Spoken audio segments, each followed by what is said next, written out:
নমস্কার বন্ধুরা, আরও একটি নতুন এপিসোডে সবাইকে জানাই স্বাগত। আজকের এই ভিডিওতে যে বিষয়টা নিয়ে কথা বলার রয়েছে, মোহনবাগান দলের হয়ে লাস্ট তিনি আইএসএল খেলে গেছেন এবং সেই বছরই তিনি কিন্তু আইএসএল চ্যাম্পিয়ন্স হয়েছিলেন। অনেক সমর্থকরাই কিন্তু এটা চেয়েছিল যে অন্তত তিনি আইএসএল এতদিন ধরে খেলছে, তিনি একটা যেন কাপ জিততে পারে কোনো একটা দলের হয়ে। আর সেই ইচ্ছাটাই কিন্তু সকলের পূরণ হয়েছে, প্লাস সেই প্লেয়ারটির পূরণও হয়েছিল। আর সেই প্লেয়ারটি হচ্ছে ফেডরিকো গ্যালেগো। অনেক দিন ধরে নর্থ ইস্ট ইউনাইটেড দলের হয়ে আইএসএল খেলছিল, কিন্তু কোনোরকমভাবেই তিনি কাপ বা কোনো আইএসএল চ্যাম্পিয়ন্স ট্রফি জিততে পেরেছিল না। কিন্তু শেষ মুহূর্তে একদম আইএসএলের শেষ যেটা বছর তিনি খেলেছেন, সেই শেষ বছরে তিনি কিন্তু মোহনবাগান দলের হয়ে কাপ জিতে গেছিলেন।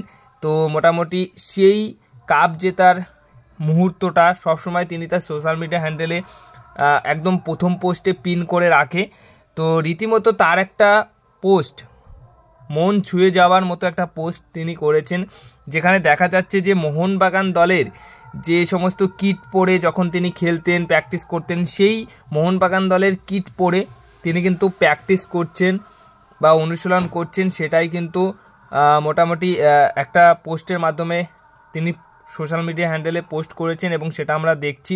তো মোহনবাগান দলকে তিনি কিন্তু খুবই ভালোবাসেন, সেটাই কিন্তু বোঝাতে চেয়েছেন। বর্তমান সময়ে দাঁড়িয়ে উরুগুয়ের সেকেন্ড ডিভিশন লিগে তিনি খেলছেন এবং তার এরকমও একটা ইচ্ছা আছে, হয়তো ইচ্ছাটা কোনোদিন আর সম্ভব বা ইচ্ছাটা পূরণ হবে না, কিন্তু তার এরকম একটা ইচ্ছা আছে, যদি আবার কখনো সুযোগ পায় তাহলে মোহনবাগান দলের হয়ে খেলতে চান, এরকম তার একটা কিন্তু ইচ্ছা রয়েছে। কিন্তু এটা কিন্তু অসম্ভব, কারণ অনেকটাই বয়স হয়ে গেছে। তাকে হয়তো এইরকম ফিটনেস যতই ভালো থাকুক, হয়তো ফেডরিকো গ্যালেগোকে আর মোহনবাগান দল নাও নিয়ে আসতে পারে, কিন্তু মোহনবাগান দলকে তিনি এখনও ভোলেনি এবং খুব ভালোবাসে, সেটা কিন্তু পরিচয় তিনি দিয়েছেন এবং সেটারই একটা পোস্ট করে সেটাই কিন্তু জানাতে চেয়েছেন সকল সমর্থকদের।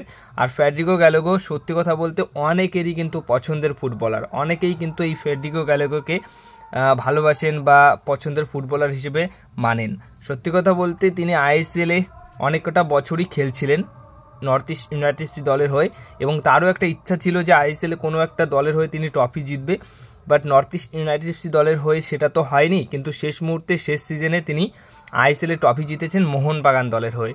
তাই মোহনবাগান দল তার কাছে কিন্তু খুবই একটা প্রিয় দল এবং হৃদয়ে সবসময় থাকে, কারণ একটা বছরই মোহনবাগান দলের হয়ে খেলেছে। মোহনবাগান দলের সমর্থকদের কাছে যে ভালোবাসাটা পেয়েছে অন্য কোথাও তিনি পায়নি, আর ওই দলটার হয়েই কিন্তু তিনি আইএসএল কাপ জিতেছেন।